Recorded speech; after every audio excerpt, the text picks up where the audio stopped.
Comme chaque année, à l'occasion de la cérémonie des vœux du maire, la ville de Tarascon fait la rétrospective en images de l'année écoulée.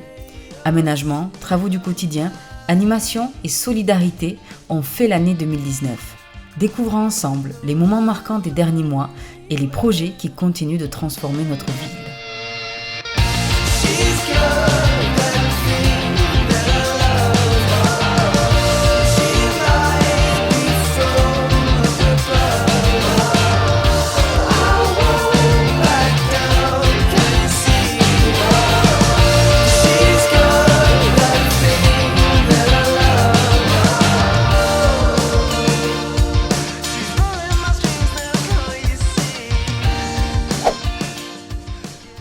Et direction les jardins de Sabar.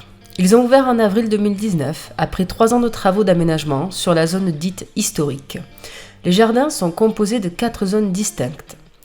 Le jardin d'inspiration médiévale, une zone de détente accessible en journée et aménagée à la manière de jardin médiéval, avec des carrés de plantation et arbustes pour rappeler l'histoire des lieux.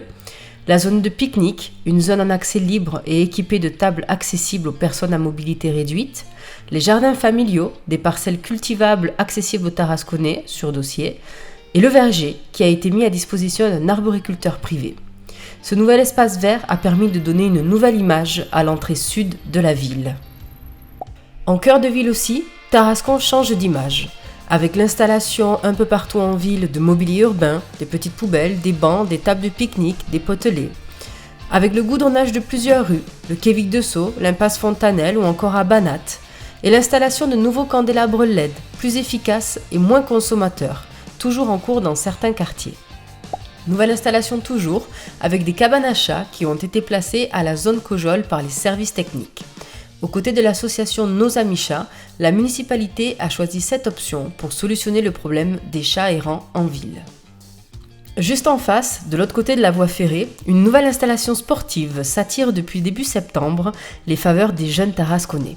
Le City Park, ou terrain multisport, situé entre le collège et le gymnase, offre une aire de jeu en accès libre à tous les Tarasconnais. Le terrain d'une surface proche de 300 m² accueille un gazon synthétique sablé. Outre les cages pour la pratique du football et du handball, 2 paniers de basket, plus 1 à l'extérieur de la structure ont été installés, ainsi que 4 buts brésiliens. Des supports pour filets sont également disponibles pour la pratique du tennis, tennis-ballon, badminton, volley et même hockey sur gazon. Le coût des travaux s'élève à 51 460 € hors taxes, avec une part de subvention du conseil départemental et de l'État. La municipalité a choisi de nouer des partenariats avec la MJC et le collège pour permettre à des activités de s'y développer, soit en libre accès, soit encadrées et garantir la diversité des publics. Le 30 octobre dernier, la structure a été inaugurée lors d'un après-midi sportif et bon enfant où les participants ont pu découvrir, à travers des ateliers très animés, les différents sports praticables sur le terrain.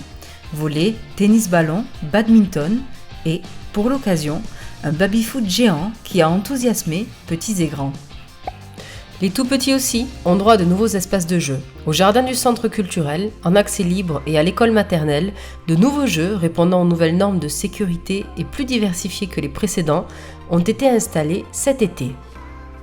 Au cœur des bâtiments recevant du public, des travaux sont régulièrement menés par les services techniques.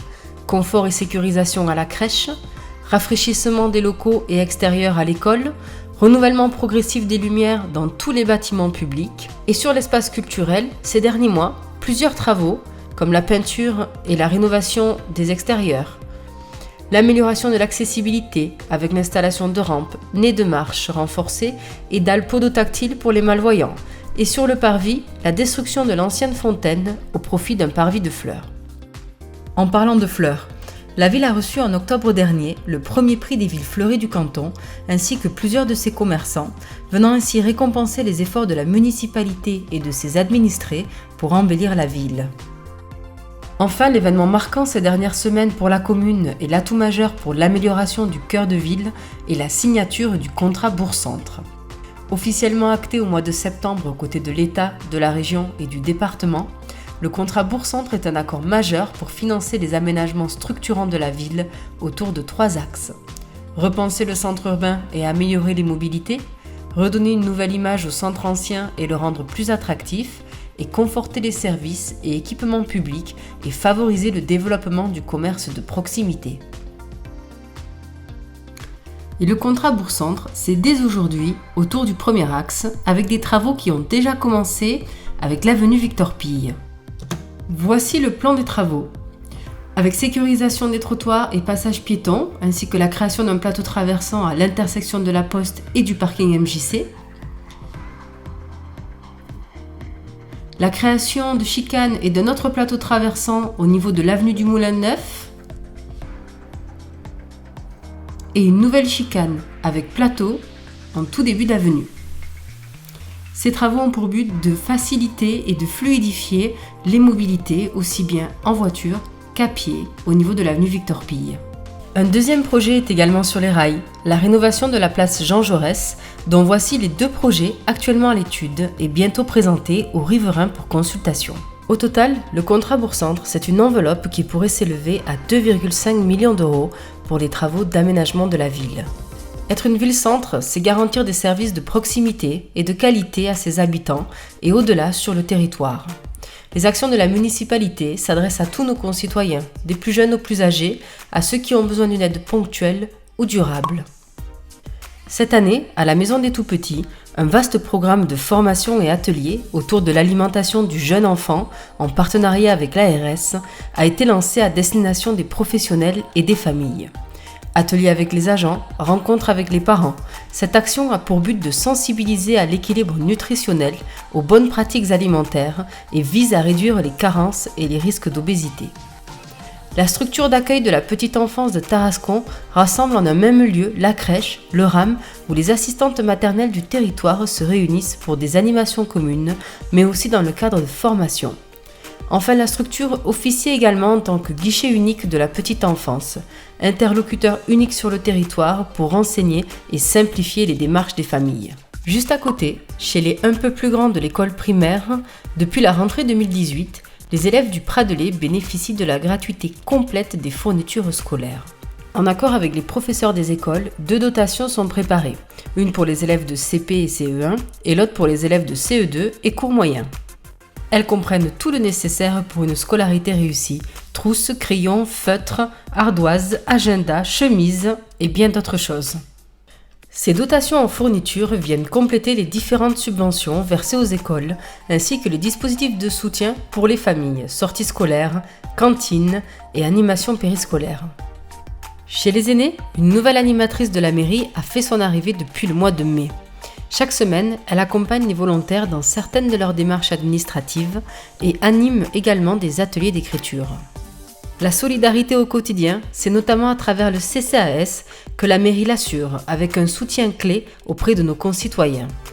Le budget 2019 pour le CCAS est de 52 336 €, répartis en accompagnement personnalisé, en aide ponctuelle et en soutien aux associations caritatives.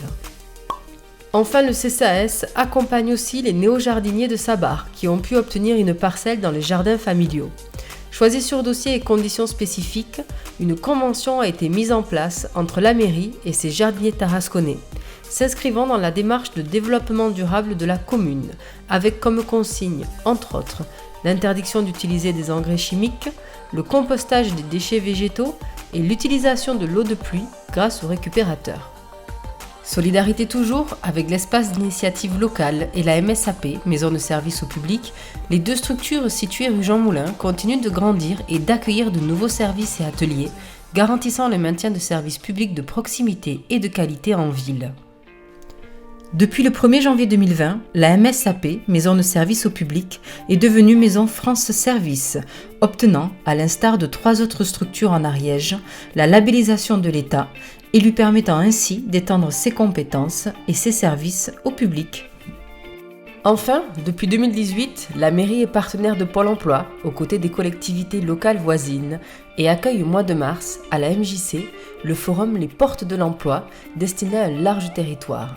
Cette année, c'est plus de 600 visiteurs, 300 offres d'emploi proposées et près de 50 entreprises présentes sur place.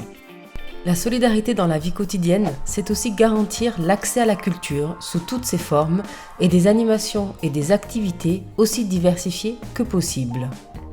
La municipalité apporte un soutien fort aux associations de la ville. Cette année, le montant des subventions à destination de ces associations, soit près de 60, représente un total de 138 600 €. Mais l'accompagnement des associations au quotidien, c'est aussi les travaux de rénovation des installations municipales et le prêt de salles, de matériel, l'installation technique lors de spectacles, compétitions ou animations. Les animations proposées par la régie Actes de la mairie ont pour but de garantir également cette diversité, avec la volonté de proposer des spectacles gratuits quand cela est possible ou à des tarifs réduits pour garantir l'accès au plus grand nombre et ce, tout au long de l'année. Au printemps, avec la Grande Foire de Tarascon, l'été, avec le Festival Latino et les Fêtes de Tarascon, en septembre, avec les théâtrales, ou encore à l'automne, avec spectacles et concerts à l'espace culturel.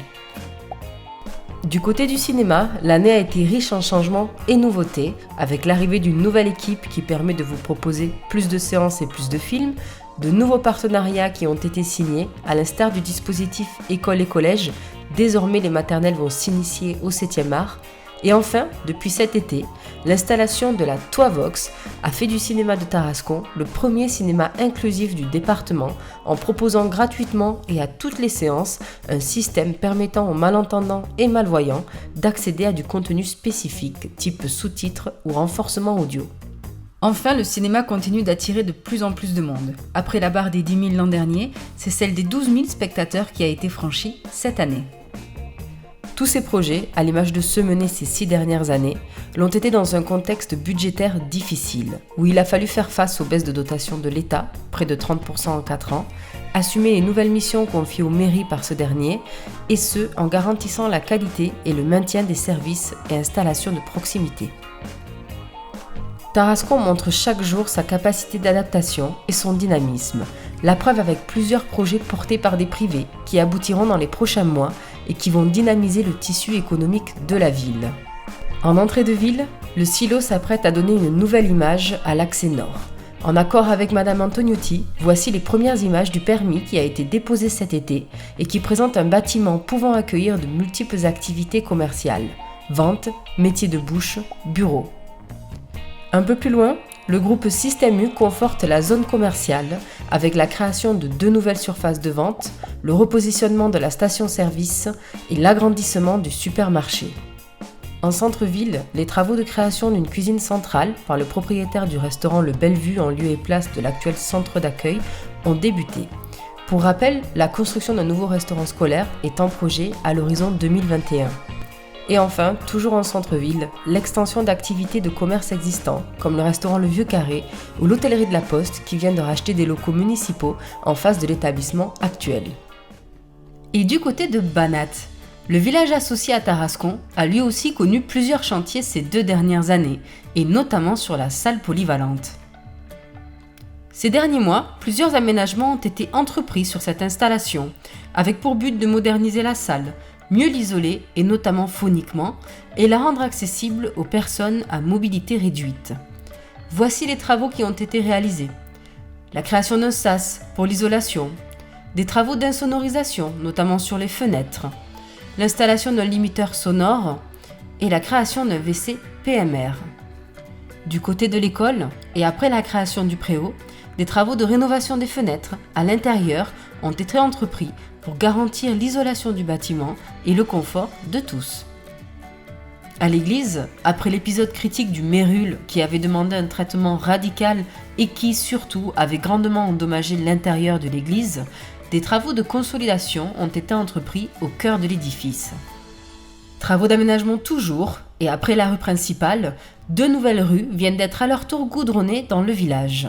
La deuxième est d'ailleurs en cours de finalisation, puisqu'elle dépendait d'un autre chantier, à savoir celui qui vient également de s'achever il y a quelques jours, concernant l'évacuation des eaux pluviales et qui a été réalisé par les services techniques municipaux. Enfin, impossible de parler de Banat sans évoquer la vie associative, très dynamique sur le village, notamment avec les activités régulières proposées par la Voix du Scribe avec le Festiscribe, ou encore le comité des fêtes qui propose de nombreuses animations tout au long de l'année et accompagne l'école dans plusieurs de ses projets. Bref, un village associé, c'est partager une dynamique commune pour Tarascon et Banat.